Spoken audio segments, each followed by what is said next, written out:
Ассаламу алейкум. Болот Темировдун каналында сиздер менен мен Актилек Капаров. Өткөн чыгарылыштарда сиздерге Кыргызстандагы бай адамдар жашаган VIP шаарчаны көргөзгөнбүз. Ал жактагы хан сарайлар жүздөгөн, атүгүл миллиондогон долларлар турат. Жөнөкөй жумушта аз айлыкка иштеген адам эч кандай мындай райондогу хан сарайга жете албайт. Бирок Кыргызстанда өзгөчө адамдар да бар. Алар бизнесмендер, мурдагы атка минерлер жана бүгүнкү күндөгү жогорку кызматтагы адамдар. Жакында эле мамлекеттик резиденциядан алыс эмес жерден Матраимовдордун хан сарайын жана жогорку соттун судьясы Камил Осмоналиевдин $1 миллион үйүн тапканбыз. Ал эми бүгүн болсо баарын төгүндөгөн бир атка минер тууралуу сөз кылабыз. Март айынын башында соц тарамактарда Ош шаарынын мэри Таалайбек Сарыбашевдин хан сарайы тууралуу баяндалган видео тарады. Видеонун автору Ош мэринин хан сарайын Матраимовдордун хан сарайына салыштырганда экс-бажичинин үйү эч нерсеге татыбай каларын айтат. Анын айтымында кыймылсыз мүлк Сарыбашевдин эжесине катталган. Бул окуядан кийин видеоролик менен Оштун мэри коомчулуктун кызуу талкуусуна түштү. Мэрдин маалымат катчысы Регион каналына берген интервьюсунда жогорудагы маалыматты жокко чыгарган. Көпчүлүк бул телеканалды УКМК башчысы Камчыбек Ташиев менен байланыштырат. Bunun артынан биз сразу эле тиешелерге кайрылып, тактоо иресине, тактоо иштерин жүргүздүк. Себеби биз кимдин экени кызыктар элек. Анан бул боюнча мен өзүм дагы Талабек Насырбековдон сурасам, эч кандай тиешеси жоктугун, 100% ал үй ага тиешеси жоктугун айтты. Биз бул Бейиштегидей районго курулуп жаткан хан сарайды жеринен барып тартып келдик. Кадастр сайтындагы маалыматка карасак, үй 2018 жылдын 16 февралында Осмонова Бурулкан Бакыт Бековна деген адамга катталган. Ал убакта Таалайбек Сарыбашев Ош облусундагы өкмөттүн ыйгарым укуктуу өкүлү болчу. Жарым жылдан кийин эле аны Ош шаарынын кожоюну кылып шайлашкан. Соц тармактардан биз Фатима Сарбашева аттуу айымды таптык. Анын Оштун мэри менен түшкөн бир нече сүрөттөр бар.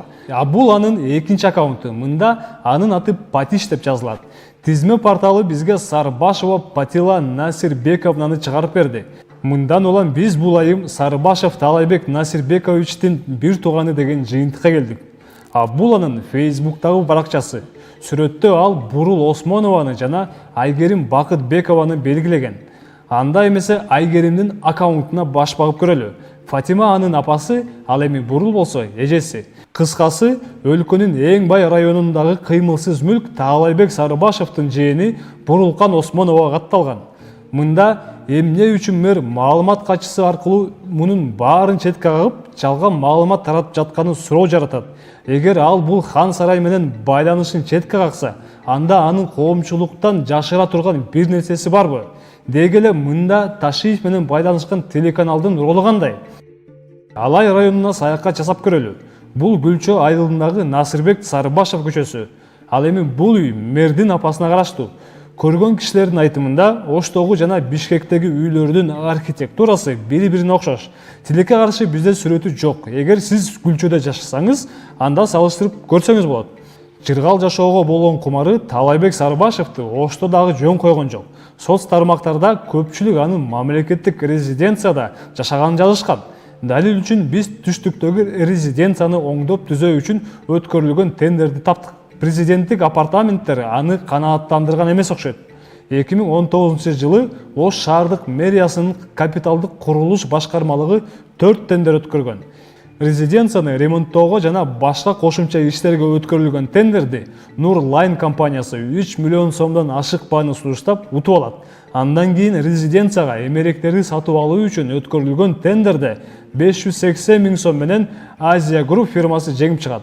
Долбоор сметаны оңдоп түзөө үчүн жүргүзүлгөн тендерде Адис Алай компаниясы жеңүүчү болот.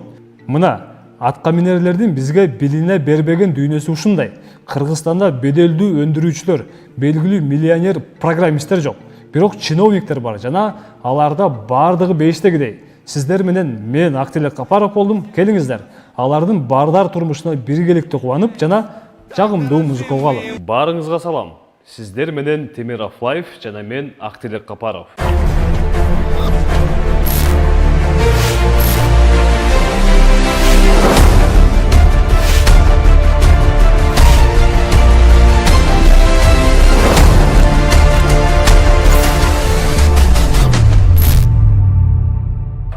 15 декабрда УКМК маалымат тараткан. Анда аткаминердин байлыктарын камтыган сүрөттөр бар эле.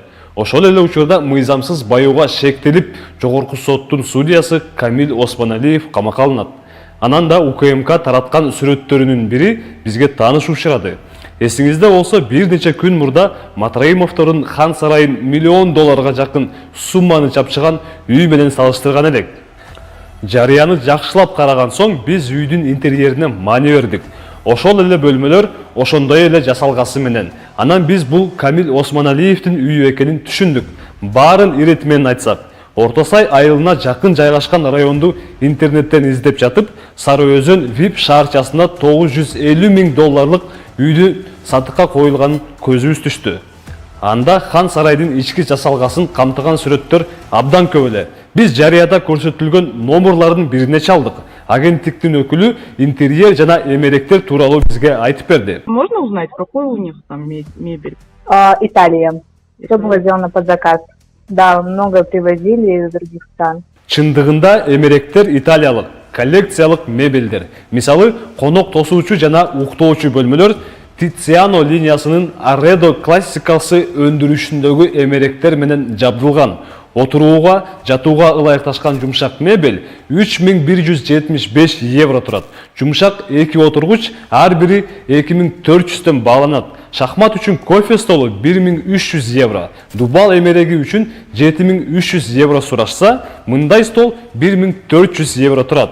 Көрсөтмө айне көкөк €4700 деп бааланса, конок бөлмөсүндөгү бурчтук отургуч €8500. Ушундай эле стол, бирок бир аз кичинереги €2200 жана 12 отургуч €4700 чапчыйт.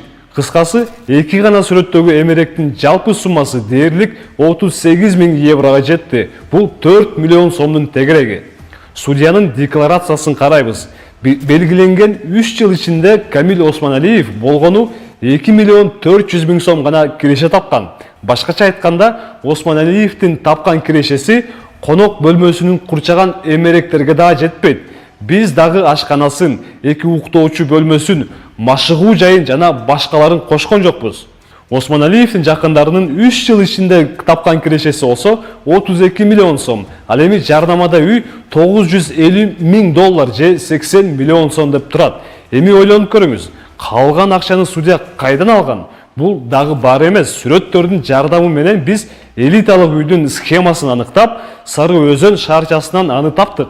Кадастр сайтындагы маалымат боюнча номер 7 үй Алтын Осмоналиева деген жаранга таандык. Тилекке каршы анын Камил Осмоналиевке ким экенин аныктай алган жокпуз. Балким аялы же эжесидир.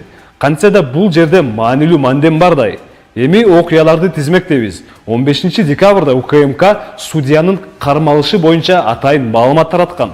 16 декабрда кадастрдык жазуусу пайда болуп, УКМК Хан сарайга тыюу салган. Камакка алуу жана мүлкүн мамлекеттин пайдасына өткөрүү бул турган эле иш. Бирок шек жараткан нерсе УКМК 17 февралда эмнегедир кыймылсыз мүлккө тыюу салууну алып салды. Анан дароо эле 18 февралда баасы $1 миллион чапчыган элиталык кыймылсыз мүлктү сатыкка коюу тууралуу бир нече жарыялар пайда болду. Албетте, жогорудагы фактыларга таянсак, орчундуу суроо пайда болот. Атайын кызмат кустуруу менен алектенип жатабы же жогорку соттун судьясына мүлктөрүн сатууга шарт түзүп берип жатабы? Мына ушул тариздеги суроолор.